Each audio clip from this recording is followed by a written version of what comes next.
السلام علیکم ورحمۃ اللہ وبرکاتہ۔ پوچھتے ہیں نماز جمعہ کی ٹوٹل رکعات کتنی ہیں سنت اور نوافل کے ساتھ؟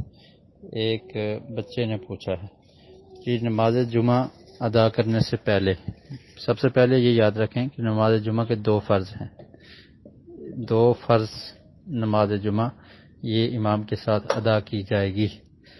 باقی خطبہ شروع ہونے سے پہلے مسجد میں پہنچنا ضروری ہے اور پہلے پہنچنے کی کوشش کرنی چاہیے۔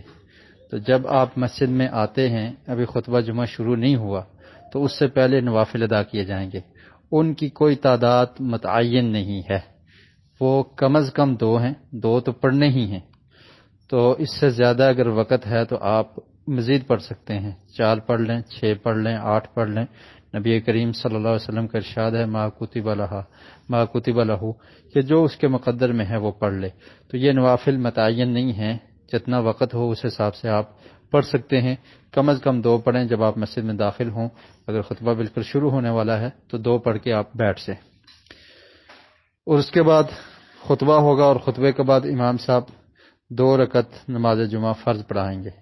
تو اس طرح یہ کتنی رکعت ہوگی؟ 2 نفل آپ نے پڑھ لیے، اور اس کو زیادہ بھی پڑھا جا سکتا ہے، اور فرض 2 رکعت ہیں جمعہ کی۔ اس کے بعد جو سنتے ہیں وہ نبی کریم صلی اللہ علیہ وسلم سے 2 طرح کی روایات ملتی ہیں۔ عبداللہ بن عمر رضی اللہ تعالیٰ عنہما بیان کرتے ہیں کہ آقا علیہ السلام نے جمعے کے بعد 4 رکعت پڑھی، 2 رکعت پڑھنا بھی ثابت ہے۔ اس میں علماء نے اس بات کو سامنے رکھا ہے کہ جب جمعے کے بعد کوئی انسان گھر چلا جاتا ہے تو گھر جا کر 2 پڑھے گا، اگر مسجد میں ہی پڑھنا چاہتا ہے تو پھر وہ 4 رکعت پڑھے گا۔ تو برکیف اس میں وسعت ہے، جمعے کے بعد 4 رکعت بھی پڑھی جا سکتی ہیں، اور اگر وقت مختصر ہے 2 بھی پڑھ سکتے ہیں۔ تو جمعے کے بعد، جمعہ کی فرض نماز کے بعد 2 رکعت پڑھ لیں یا 4 پڑھ لیں۔ تو اس طرح یہ ٹوٹل جمعے کی رکعات ہیں، جمعے کے 2 فرض اور جمعے کے بعد 4 رکعت 6، اور جمعے سے پہلے جو نوافل آپ جتنے چاہیں ادا کر سکتے ہیں۔